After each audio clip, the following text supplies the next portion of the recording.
વાહ લે પૈસા કે હો કરવા પૈસા આખો દાડો પૈસા મોગ કરે હતી. તારે નહીં પૂછવાનું વણા પૈસાનું મો આગ લગાડો કાતે હરામ્યો જાવાના પાકીટમાં 100 રૂપિયાની નોટ હતી લઈ જા તેલ લાવણા તે પૈસા નહીં 100 રૂપિયા પૈસા જુદી છે તારે. તે જુજસ કે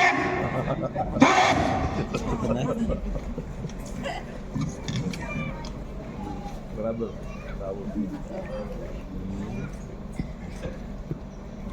વાતો નહીં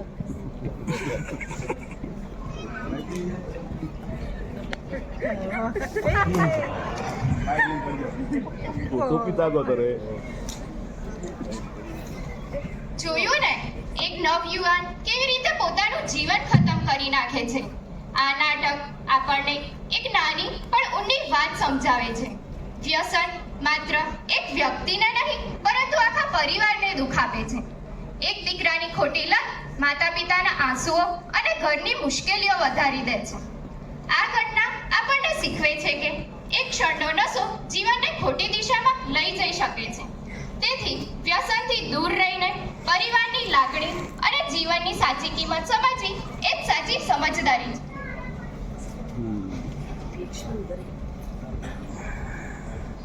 સરસ સારું એક તે જાતો રહેજો હારો પાઈપાઈ દેવા તારે શું કરવું હે સુરા? ભાઈ અમુક માણા હરાય આજથી નહીં લગાડો માટે સરકારી નોકરીની તૈયારી કરવી છે. તે તાર જી કરવું કે તે જલ્દી કર તાર બાપો તો બીમાર હે ખાટલામાં હારો પાઈપાઈ ના હરા જાકી જિંદગી બગાડજે અમારે. હું હગળોસ માં ખબર હતા ને હું તૈયારી કરવા ગોધનગર જાઉં ને સરકારી નોકરી લઈને જ પાછો આવી. તે તારે જી કરવું કે તે જલ્દી કર કે બે કણો કમાવા વાળું ના કે ખેતીમાં કઈ મળતો નહીં મારે ઉંમર થઈ ગઈ હવે. હારું તારે હું જઉં ગોધનગર. એ હારો બેટા જા. હારું કેવો દોસ્તાર મજામાં. અલા તો જાઉં કરે કઈ નહીં ગોધનગરમાં ક્લાસ કરો. ઈ મારતી ક્લાસ કરવાના હારો હેડ તને હું તે ક્લાસીસમાં લઈ જાઉં. હારો હેડો. મેડમ અમારો મિત્ર છે ગામડેથી આવ્યો છે ને અને ક્લાસ કરવા છે. શેના ક્લાસ કરવા છે તમારે? મેડમ સરકારી પરીક્ષાની તૈયારી માટે ક્લાસ કરવાના છે પણ હવે કઈ રીતે કરવું એ કઈ આઈડિયા નથી તો તમે થોડી સલાહ આપો. જો તમારે અહીંયા ક્લાસ 1 અધિકારી બનવું હોય તો 50,000 જેવો રૂપિયાનો ખર્ચ થશે. અને જો તમારે ક્લાર્ક અથવા તો બીજી સરકારી નોકરી કરવી હોય તો તમારે 40,000 ફી થશે. અને જો તમારે કોન્સ્ટેબલની તૈયારી કરવી હોય તો 30,000 રૂપિયા જેવું ફી થશે. અને મેડમ રહેવાની અને જમવાની સુવિધાનું કઈ રીતે છે? અહીંયા રહેવાની અને જમવાની સુવિધા આપણે પીજી હોસ્ટેલ છે જેમાં દર મહિને 6,000 રૂપિયા ખર્ચ થશે. જો આમ તૈયારી કરવા માટે 8 મહિના જેવું તો થાય જ એટલે તમારે કુલ ટોટલ ખર્ચ 1 લાખ રૂપિયા જેવું થઈ જશે. સારું તો મેડમ ઘરે વાત કરીને પછી કહીશું. ઓકે વાંધો નહીં. હો થાજોભાઈ લાજ મેડમ તે પડવાનો ને રહેવાનો હગળો ખર્ચો 1,00,000 1.5 લાખ જેવો થઈ જાય એમ કે તે કેમનું કર? તે ઘેર ફોન કરી જો ઘેર વાળા હો કે સારું. શિક્ષણનો ભાગ હલો હા બેટા બાપા જે ગોધનગરમાં તે ક્લાસ કરવાળો કાઠો જ છે જે મેડમ તે પડવાનો ને રહેવાનો હગળો ખર્ચો તે 1,00,000 1.5 લાખ જેવો થઈ જાય એમ કે હતી. બેટા તે આપણી પરિસ્થિતિ જ ખબર છે એટલે આગળ પૈસા ક્યાં કરવા તો એક કામ કર ઘેર આવી જાય. સારું બાપા. હો થાજોભાઈ લાજ આ બાપન જાતે ત્રાયતા પૈસાનું તે સેટિંગ નહીં થાય ને કે આવતો રે એમ કે હતી. હારો તારે એક આઈડિયા હે જીનો ફૂડ ડિલિવરીનો કામ હે તો માર બાઈક લઈ જા ને તો પાર્ટ ટાઈમ કર તે તાર ખર્ચો નીકળી જાય. અગલી વાત તે પાઈ તારી હાસી પણ એમને બાઇક એક્સિડન્ટમાં મારે એક પાઈ તે મરી ગઈ જો હે તેવા ઘેરવાળામાં એની નોકરી સારું તે પરમિશન નહીં આલે તે મારે એવા ઘેર જઈને જ તૈયારી કરવી પડે એવું થાય. એ હારો જ રહેડ ભલે સારું તરે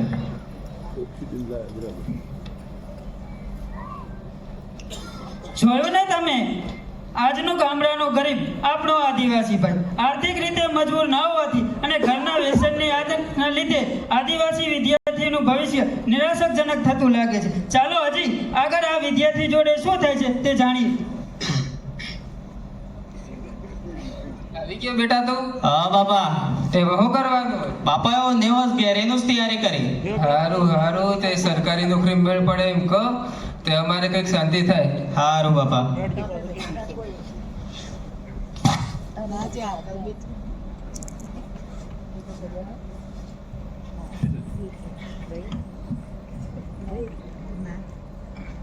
હું કરે છે?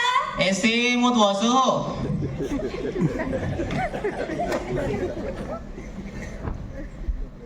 પહેલા તું તૈયારી કરે હે પૈતે કાકી એમ કહેતી હતી. હા હું સરકારી પરીક્ષાની તૈયારી કરું મારે તૈયારી કરવી હે પણ તે ખબર તે આપણે કેની પરિસ્થિતિ કેવી હે પૈસા પર ક્લાસ કરવાની કહે નહીં હા હું અગલું માહિતી ખબર હે જો સામાન્ય વિષયમાં તે મોતી વસીને સારા માર્ક્સ લઈ આવો ને પણ જો ગણિત વાળો હોય તો થોડું કાટું પડે હે હા રોહિત તરે આપણે ગામમાં એક માસ્ટર સાહેબ આ જાય પરીક્ષા પાસ કરીને તે વાળા પાસે જાય ને આપણે સલાહ લીધા આવો હા રોહિત તરે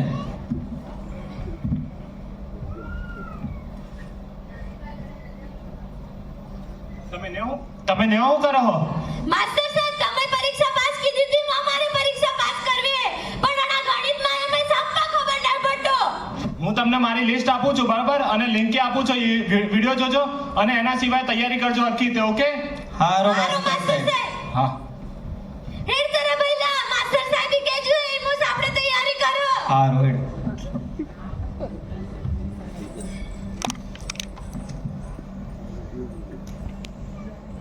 ઓનલાઈન ચાલુ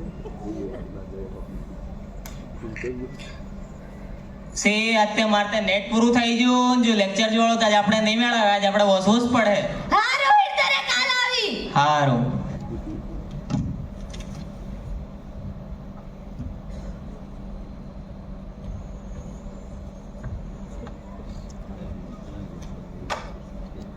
હું તાજુ સુરા અલા તે ખબર તે હે ને આપણે એક તે ગામડામાં નેટવર્ક આવતું નહીં કાલ જો નેટ પૂરું થઈ ગયું તો ના જો નેટવર્ક ને આવતું જો દાડો હિન્દીમાં આપણે લેક્ચર જોવાતા નહીં તણેના મેથ્સમાં આપણે ફાફસ પડવા નહીં હા રોહિત તરે ખરેખર આપણે આના ગણિતમાં લોસા પડવાના છે હારું હેડ હા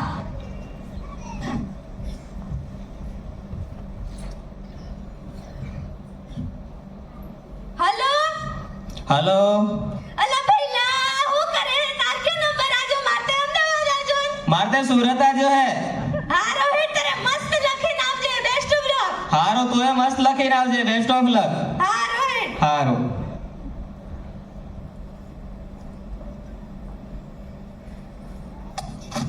આ દ્રશ્યમાં સામાન્ય ગરીબ આદિવાસી યુવાનની સંઘર્ષ અને મહેનત દેખાય છે આર્થિક તંગી વચ્ચે પણ તેઓ હાર નથી માનતા અને જ્યાં નેટવર્ક નથી આવતું અને મર્યાદિત ઇન્ટરનેટની સુવિધા વચ્ચે પણ મહેનત કરવાની હિંમત ધરાવે છે મંजिलें उन्हें मिलती है जिनके सपनों में जान होती है पंख सिर्फ हवा में उड़ान नहीं भरते जिनमें हिम्मत होती है वो आसमान छू लेते हैं પોતાના પરિવારને સારું જીવન આપવા માટે કેવા પ્રયત્નો કરે છે તે અગાઉની કૃતિમાં જાણીએ હેલો હલો અલા પરિણામ આજુ તે જોજો ના મેં નહીં જોજો તાર કેમ નું થાજો હું તે પાસ થઈ ગઈ છું તો જોકી હારો જો એ સી મારતે 120 માં 97 ગુણ આ જાય ઓહો તાર તે અતરાતા ગુણી એટલે રેન્ક માં આવી જ જવાનું ના તે હું તે ફેલ થઈ ગયો ની હોગે અલા મારે એમ થાજો કે वो पार्ट बिन ते 40% था जाता नहीं પણ વાળા પાર્ટ એમાં ક્રાઇટેરિયા મુજબ 40% માં ગણિતમાં 32 માર્ક્સ થવા જોઈતા હતા તે મારવાડા 30 જ થા જાતી હું 2 માર્ક્સ કરતા ફેલ થઈ ગયો એ વાત માર બાપુ મે તૈયારી કરવા ટાઈમ એ નહીં આલે ને વાત મજૂરી કરી મુશ્કેલ હે હારો હેડ તરે હારો હું થાજો બેટા બાપા હું પરીક્ષામાં ફેલ થઈ ગયો ભાઈ તમારે હગડા નાટક ખબર છે પરીક્ષા પાસ નહીં થવા તો તળે તમે એમ કરો હોત પેલી સોરી પાસ થઈ ગઈ નોકરી કરે તમે હું મજૂર કરો તમારી જ મજૂરી નહીં થાય જાત્રામાં ન જોવા કરો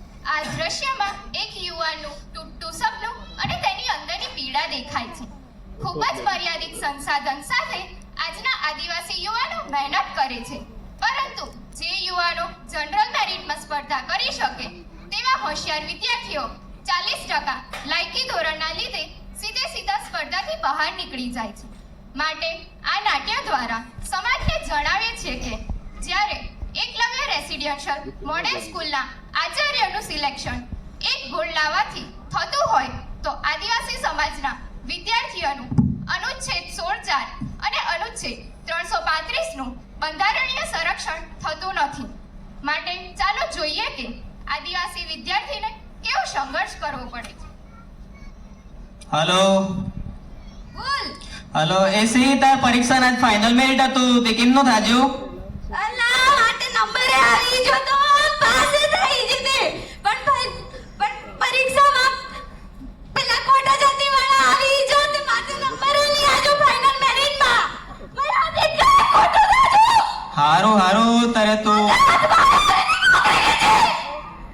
હારું હારું તું હવે ચિંતા રાખી કરે ને હું આવું તારે પાસે આપણે પણ આગેવાન પાસે જ હારું.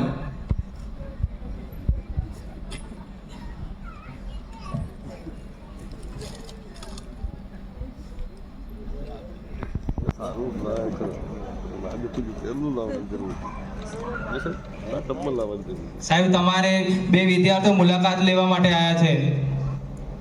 અંદર બોલાવો. નમસ્તે સર. નમસ્તે. શું કામ હતું બોલો. સાહેબ હમણાં પરીક્ષા લેવાઈ તેમાં મારે ટોટલ 124 જેવા ગુણ થયા હતા પણ હું 40% કરતા ફેલ થઈ ગયો અને જે મારી બેન હતી ફાઇનલ મેરિટમાંથી આવી જતી પણ ફાઇનલ મેરિટમાં એવા ખોટા જાતિના દાખલાવાળા આવી ગયા પણ આગળ તે જીતી રહી ગઈ છે. બરોબર, વાત તમારી સાચી છે. અત્યારે ચૂંટણીનો માહોલ ચાલુ છે. પછી તમે વોટ આપી અમને જીતાડો પછી તમારો નિર્ણય લઈશું. બરોબર. સારું છે. ગોળી આલતી હતી મંત્રી સાહેબ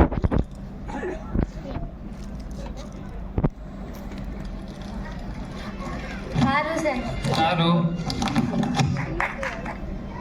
જા આગેવાન ને જીતો તારે મદદ કરવા કે કે હું તો તે કતરો ટાઈમ થઈ જાય. આપણે ઓબળો વાળું કાઢું જ નહીં. આપણે આદિવાસી સુરાતે કતરો અન્યાય મારે તો. ઘણું કરે સમજતું.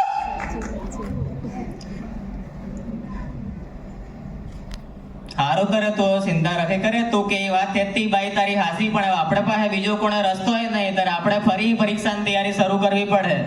ના તો કર. મારે ઉંમર થઈ છે. માર ઘરવાળા બડા દારૂ ઢાળે લગન કરાવના કે. મારે જિંદગી બરબાદ થઈ છે. હું કરું. ફાઇનલ મેરિટમાં નો મેને આજુ એક ઉંમરે થઈ છે. બડા દારૂ ઢાળે ઘરવાળા લગન કરાવનાની જીત કરી. મોણી જિંદગી હું કંટાળી છે. મારે મરે છે.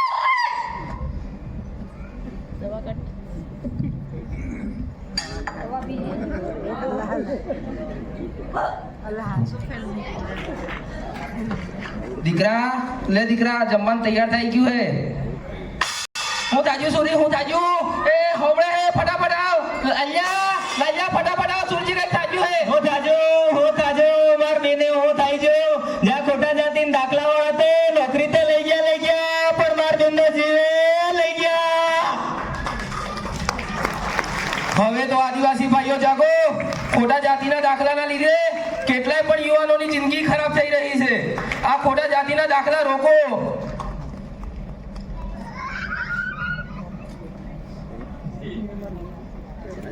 તમે જોયું કે કેવી રીતે આપણા મહેનતી યુવાનીની નોકરી પર તરાપ મરાઈ રહી છે. ખોટા આદિજાતિ દાખલાઓ પર હજારો લોકો નોકરી કરે છે તથા મેડિકલ અને ઇજનેરી જેવી કોલેજમાં ખોટા આદિવાસીઓ પ્રવેશ લઈ લે છે જેથી મર્યાદિત સંસાધન સાથે તૈયારી કરતા સાચા આદિવાસીઓની તક હાથમાંથી જતા જીવન બરબાદ થઈ જાય છે. માટે આ નાટ્ય માત્ર નાટ્ય નહીં પરંતુ સમાજની નવી વાસ્તવિકતા રજૂ કરે છે.